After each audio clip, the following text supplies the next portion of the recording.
Okay, hello there again. This is Grandpa Meyer, giver of light, to continue the story of Dov and Yehuda, Kim and Hannah in China. Now you may remember, or you may not, that the four of them sat down in a restaurant that was like a more normal restaurant. And the menus had English as well as Chinese, and I think Dov ordered meat, and Yehuda ordered chicken, and Kim ordered fish, and Hannah hadn't yet ordered at the end of chapter 10. So she's now about to order, and she's looking at the menu, and she's the fun-loving person, you may remember. So she decides to order octopus. You remember octopus? You remember the little octopus that we saw at Nachshalim? Well, she decided she would order octopus, and cold, pickled octopus. You know what pickling means? It means they don't exactly cook it. They put it in a kind of vinegar thing with lots of spices, and the vinegar and sort of breaks it down. They do that with cucumbers to make them into sour pickles and other things. And so it's not exactly cooked, but it's not exactly raw, but it's not exactly cooked, if you know what I mean.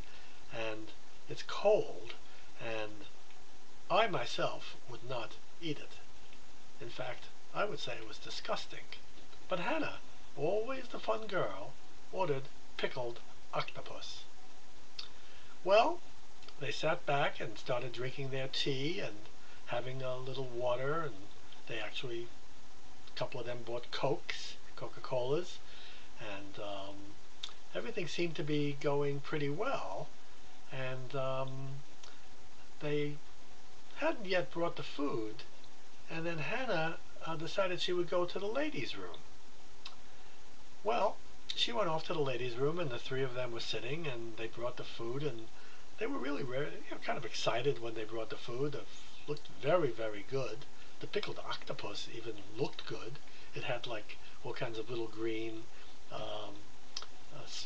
vegetables, like parsley. I don't know what parsley is in Hebrew, but it's a little spicy, not very spicy, tasty kind of thing that you put in salads, and it was all over the top of the pickled octopus. And they dug into their food. The chicken and the beef and the fish was absolutely delicious, and they were so excited about eating good food, and they were very hungry.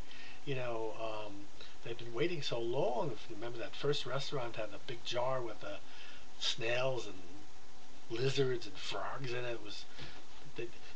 They tried not even to think about it because it was so disgusting. So they were really just eating and eating, and there was soups. They served very nice dumpling soup, like wontons, with little pieces of meat inside. Needless to say, this place was not kosher. They were having a wonderful time when they suddenly realized, where's Hannah? Hannah hadn't come back from the ladies' room. Her pickled octopus was sitting on the table. Sometimes when they looked at it, they thought it moved, but it didn't move. It was just, it was so creepy, because you could see like the suction cups on it, where their legs are. And so they really, they got scared. Where'd Hannah go? We have to find Hannah. Where could she have gone? And they said, Kim, go into the ladies' room and see if Hannah's still in there. So Kim went in, and when she came out, she looked really upset. She said, there's nobody in there. There's no evidence of anybody even being there, except Kim was wearing earrings, and there's an earring lying on the windowsill in the ladies' room. Well, they wondered, what did that mean? Why would an earring be lying on the windowsill? And finally Yehuda, the wise one, said, I bet something happened. Maybe she was kidnapped, and she took off her earring and put it down to let us know that she was there, and something happened, and maybe there's a hint in the earring or something.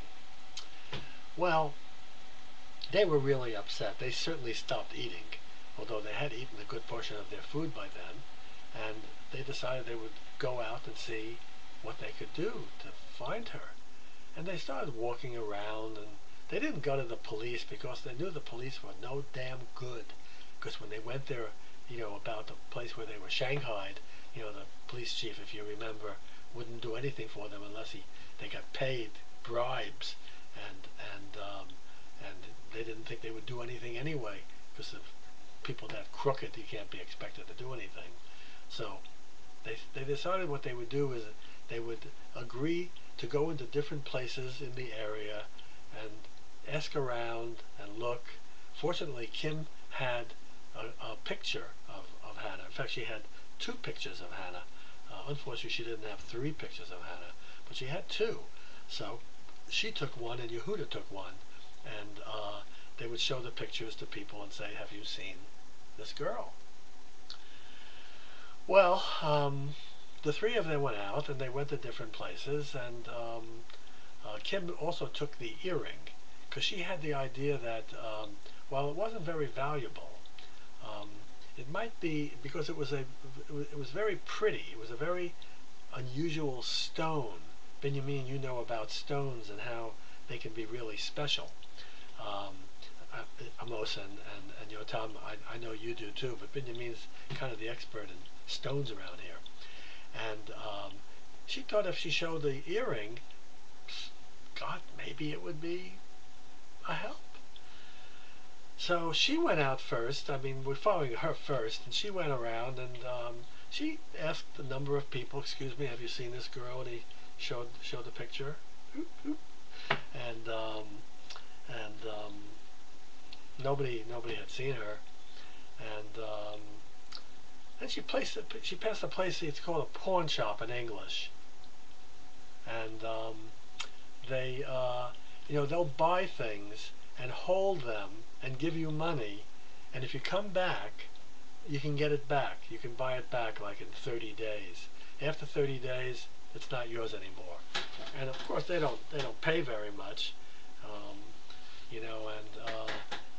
but Kim thought maybe, because the stone in the earring was so pretty and so unusual, and they were in China, and clearly it was a different style than what the Chinese people wore. She thought it might be valuable. So she went into the pawn shop, and she showed the man the picture and said, "Excuse me, have you seen this girl?" Well, I might let you know, as you probably have already thought, many of these people don't speak English. So she had to use a kind of sign language. She would show the picture and go like that, and then she would go like, like where, and she would point at her eyes and point at the picture, say, "Have you, seen this picture?" And she pretty much got across. There were some people who spoke some English, and the person said no. No, they shook their head no. Many people knew to say no, and then she took out the earring and she showed it to the man, and she said, pointed at the earring and pointed at her eye and pointed at the man, and the man said, well, shook his head yes, and he reached down in a drawer below the desk and he took out the other earring, and they held them up together and they looked at him and they were the same. Yes. So now she knew something. The earring had been matched. Whoever took Hannah, because they assumed Hannah didn't go by herself, took her earring and sold it. Well, Kim used sign language to indicate that she had the other one, and she took the picture and kissed it to show that